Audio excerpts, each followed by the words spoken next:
एक highly effective इंसान वो होता है जिसका कैरेक्टर अच्छा हो, जिसके पास स्ट्रॉन्ग वैल्यूज हो। एक हाईली इफेक्टिव इंसान दूसरे लोगों के साथ अच्छे रिलेशनशिप में रहता है। वो अपनी परिवार, पड़ोसियों, कॉलीग के साथ मिलजुल कर रहता है। एक हाईली इफेक्टिव इंसान कैसे बनते हैं आप इस वीडियो में पाएंगे।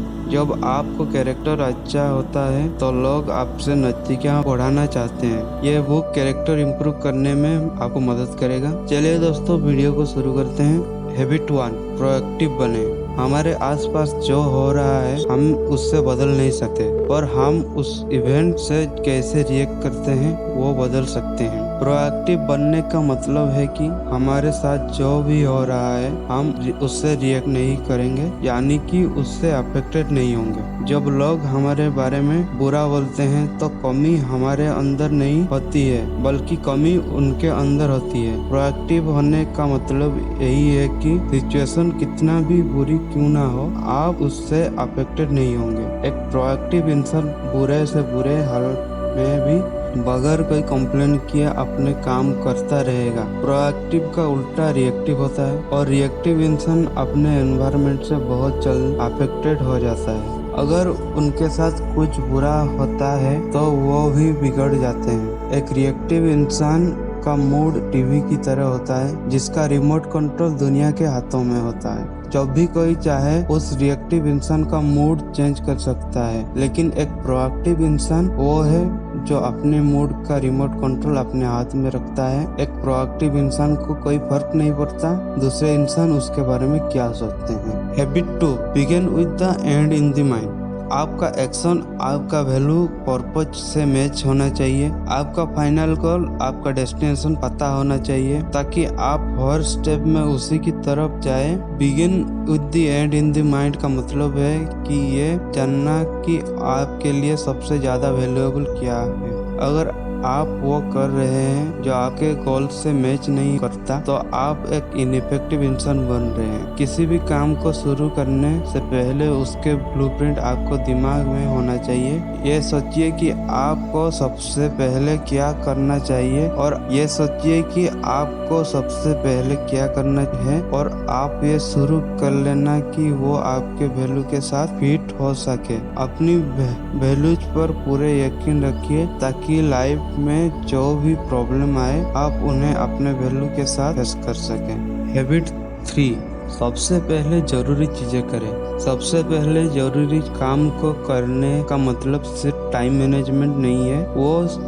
एक लाइफ मैनेजमेंट है। जब हमें बहुत सारे काम करने को होते हैं तो सबसे पहले हम उन्हें प्रायोरिटी के हिसाब से करनी चाहिए। हम उस कामों को टू डू लिस्ट में लिख सकते हैं। आप सबसे इम्पोर्टेंट काम को सबसे पहले करें। एक्चुअल चैलेंज टाइम को मैनेज करना नहीं है, खुद को मैनेज करना है। जब आपके पास बहुत सारे काम हो करने के लिए, तो अनइम्पोर्टेंट काम को ना बोलना सीखिए। अगर आप प्रायोरिटीज को दिल और दिमाग में अच्छी तरह सेट कर लें, तो आप बाकी कामों को ना बोलना सीख जाएंगे और इम्पोर्टेंट कामों को टाइम से खत्म कर पाएंगे। सेल्फ डिसिप्लिन से ज्यादा इम्पोर्टेंट है प्रायोरिटीज को मेंटेन करना। Habit 4, think win.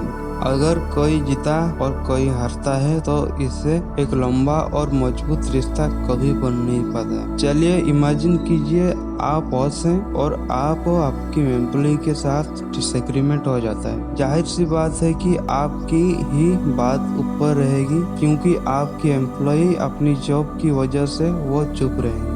एक बॉस होने के नाते आप उस एग्रीमेंट में जीत सकते हैं, मगर लॉन्ग टर्म में देखा जाए तो आपकी ही हार होगी, क्योंकि आप अपनी एम्प्लॉय को नीचा दिखाकर आप उन्हें मोटिवेट नहीं कर सकते। वो आपके लिए काम तो करेंगे मगर मन मार कर। तो कुल मिलाकर नुकसान तो आपका ही है। कॉम्प्रोमाइज करना हमेशा आपके लिए अच्छा ही होता है, भले ही आप बॉस क्यों ना हो। आप अपने एम्प्लॉय को खुश रखने की ज्यादा कोशिश करें, क्योंकि इसमें आपका ज्यादा फायदा है। अगर आप विन विन सिचुएशन को ज्यादा सेटल करते हैं तो आपको आपके एम्प्लॉय ज्यादा इफेक्टिव होंगे, और ये अपनी कंपनी के लिए भी ज्यादा फायदा होगा।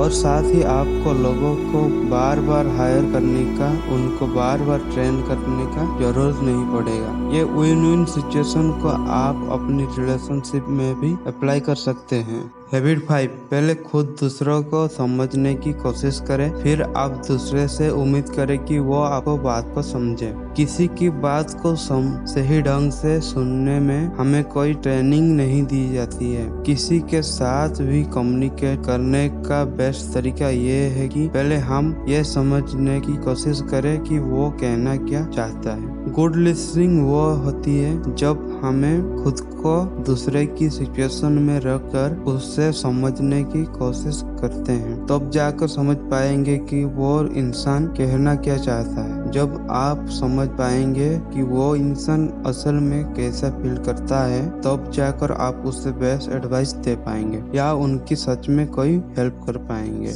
Habit 6, synergise. सिनर्जी का मतलब है कि the whole is greater than the sum of its part. मतलब जब कोई दूसरे की मदद करता है तब वो दोनों मिलकर बहुत कुछ कर सकते हैं। जब भी कोई नेचुरल डिजास्टर होता है तब लोग एक साथ मिलकर काम करते हैं। वो मुसीबत में पड़े हुए लोगों की आगे आने में मदद करते हैं और सब मिलजुल कर रहते हैं। सिनर्जी का मतलब कोऑपरेटिव या कोलैबोरेशन भी है। इसका मतलब साथ मिलकर चलना है। सिनर्जी होगी तो इसका बेनिफिट जरूर मिलेगा। आप एक दूसरे से कोऑपरेटिव करें। आप कभी कोशिश ना करें कि आप अच्छे हैं और दूसरे बंदे गलत है। दूसरे इंसान को भी समझने की कोशिश करें। इससे आपकी नॉलेज भी बढ़ेगी। Habit 7, sharpen the saw. इसका मतलब है अपने सबसे अच्छे एसेट को शार्पन करें और आपका सबसे बड़ा एसेट आप है। आपको रेगुलरली खुद को रिन्यू करना पड़ेगा। आपको हर एस्पेक्ट में खुद को इम्प्रूव करना पड़ेगा। आप रेगुलर एक्सरसाइज से खुद को रिन्यू कर सकते हैं। आप रन कर सकते हैं, जॉगिंग कर सकते हैं या फिर रैपिड वॉक कर सकते हैं। इसी तरह आप अपने स्पिरिट को भी रिन्यू कर सकते हैं। ये आप म्यूजिक, बुक या फिर नेचर के साथ मिलकर कर सकते हैं। लर्निंग सिर्फ स्कूल तक ही लिमिट नहीं होनी चाहिए। हम खुद को इसके बाद भी एजुकेट करने चाहिए। खुद को चैलेंज कीजिए, जैसे कि आप 2 महीने में एक बुक पढ़ लें। जैसे कि हमें पेड़ काटने के लिए एक्स को शार्पन करना चाहिए, ऐसे ही हमें खुद को इम्प्रूव करने के लिए अपनी एसेट को शार्पन करना चाहिए। दोस्तों, आज के लिए बस इतना ही। अगर वीडियो अच्छी लगी हो तो लाइक कीजिए और चैनल पे नए हैं तो सब्सक्राइब कीजिए और कमेंट में बताइए कि इनमें से कौन सी हैबिट आपको सबसे अच्छी लगी और उससे आप इम्प्लीमेंट करना चाहते हैं। धन्यवाद। जय हिंद।